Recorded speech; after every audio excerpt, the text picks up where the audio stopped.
everyone. This is Anthony J. Mampieri with Merit Advisors, LLC. If you are like me, the start of the new year is a time for reflection on what I did and didn't accomplish last year. I tend to get high hopes for the future when January rolls around. It's always one of my favorite times of year. Do you do the same? This month, the Merit team has decided to focus on helping you set meaningful and successful goals. Merit Advisors, helping improve lives by making ideal choices. Generally, we're here helping people realize their long-term financial goals, like college planning and retirement. But the first step in realizing a long-term goal is setting and achieving a short-term goal. Humans don't naturally focus on the future. The natural inclination we have is to focus on today and today's problems. We also don't naturally change our habits. In fact, it's really hard to change a habit.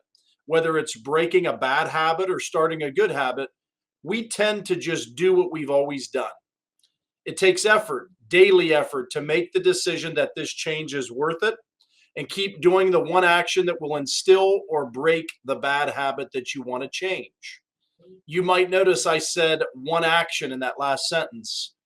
There's a reason for that. When you make a list of resolutions, you think of all the things you want to change about yourself and your situation for the year. However, the way that habits work, you need to focus on one at a time. You can have a list of the goals you want to achieve, but you must put your list in priority order. My thought is don't try to add too many action steps to your life at one time. You also need to keep these action steps small and manageable. That's where what we call SMART goals come in. If you read JB's blog from last week, you got an overview of what SMART goals are about, the acronym SMART, right? SMART goals can make a huge difference in your ability to realize change in 2022. So let's talk about, for those of you that weren't on his blog or didn't see that, let's talk about what the acronym SMART stands for. So the S in SMART stands for specific. The M stands for measurable. The A stands for attainable. The R stands for relevant. And the T stands for time bound. At this point, those are just words to you. So let's make them accessible. Most of us can appreciate the beauty of a garden of flowers in full bloom. I don't know if you've ever been to the Franklin Park Conservatory and Botanical Gardens, for those here in Columbus, Ohio, but it is absolutely breathtaking to behold, especially in the summer months. In order to get a picture of this goal-setting method, we're going to use a gardening analogy. So imagine with me that you just purchased your dream house, but the landscaping is absolutely horrible. There's a spot near the front porch that's perfect for a flower bed. You decide you want to put that flower bed in, but it's the middle of January and everything is frozen. So let's set some SMART goals for that flower bed. Get specific. What plants grow well in Ohio? Where will the boundaries of the garden be? How many plants will fit in that space? Set a specific goal on how many plants you want to grow. Break the overall gardening goal into smaller specific parts. Look at what is measurable. How much will this cost? Do you need tools to make this garden work? Would you rent the tools? Would you buy them? What's your budget? What measurable success can you track?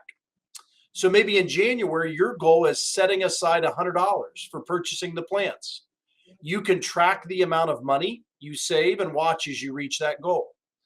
How about February? Maybe in February, you want to read 3 books about gardening in Ohio. That's also measurable. Then maybe in March, you set another goal to buy 3 types of seeds and to start 3 seedling trays inside.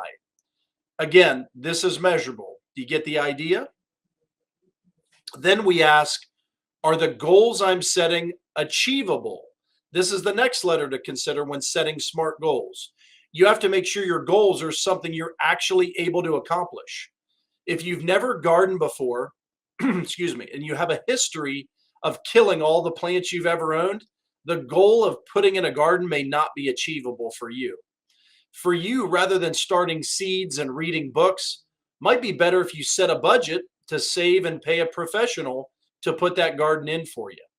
If you don't have the ability to reach your goal, it isn't achievable for you. However, there may be others you can hire to help you get there. You'll just need to budget for that. So make sure that the specific goals you set will be things that you can successfully accomplish. Next up is relevance. Understanding your goal's relevance means that you're asking the question, does my goal fit into my big picture life? So obviously, with the example of a flower bed, you want to have a lovely place to live. Achieving this goal will also help with the resale value of your home someday. However, if you don't like weeding flower beds and you don't have any desire to pay a professional to take care of weed control and mulching the beds every year, you may want to rethink your flower bed goal. When you set goals, they need to be important on a deeper level. They need to fit in your life story in order for you to remain motivated. Finally, we get to time bound.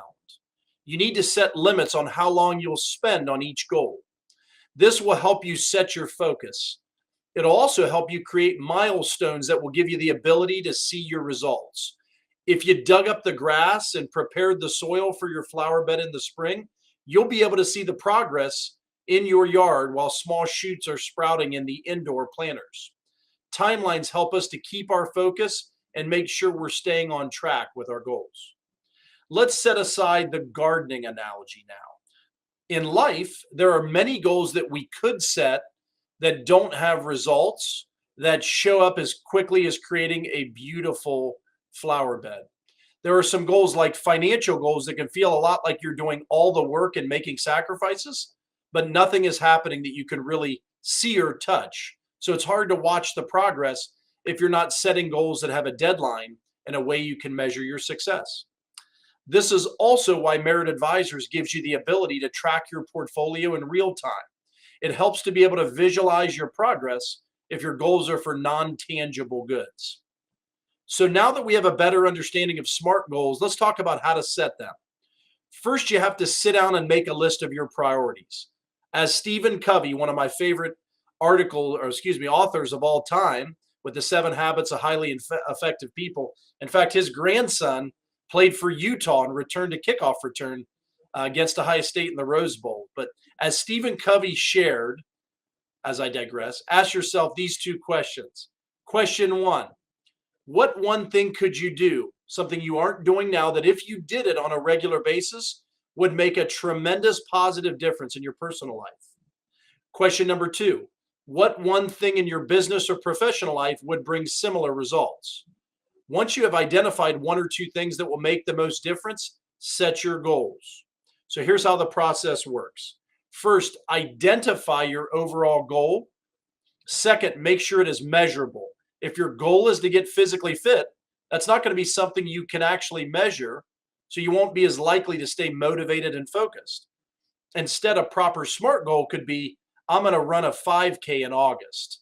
Taking up running will move you toward becoming physically fit. However, you'll always have a certain distance you're working toward that will help you measure your progress. Setting the date for August allows your goal to be time bound. There's an end date to this goal. Working toward being physically fit doesn't stop there, but this specific goal does. Then you set a new one. When you set your specific goals, you have to make sure they're also relevant and achievable. If you're not interested in running ever, do you think setting a goal to run a 5K is relevant to your life? If so, find a different way to measure a fitness milestone. Also, if you're physically unable to run, then a goal to run a 5K isn't achievable. But you can still get creative and find the things that work for your situation that are relevant and achievable. This is where you can find success. Make sure that you don't expect yourself to take too many steps at a time. Lay out your timeline so that the process is simple to achieve and so that there are rewards for you as you meet each level of success. Rewards reinforce habit building. Why do we reach for sugar and caffeine in the middle of a long day? Because it's instant reward. Our bodies automatically build habits around rewards. Make sure that you also incorporate beneficial rewards you can achieve as you're setting your goals. Write out your goals, set your timelines, add these to your calendar. If you can, get some accountability and set up your plan for healthy rewards. Then go out and accomplish your goals now that you have a blueprint, one day at a time. Make sure you have some sort of visual tracker to watch you as you keep making the right decision each day. Be patient if you have setbacks and get right on track where you can. As I said at the beginning, Happy New Year to everyone. Hope you enjoyed the holidays. Reach out if you have any questions, and make sure to tune in 2 weeks from today on January 27th as JB will outline how our Merit Money Map can help you reach and exceed your retirement goals. Thank you for your time today. If you have a question about what we've discussed today, or you'd like to speak personally about your situation, please use the form below and send me a message.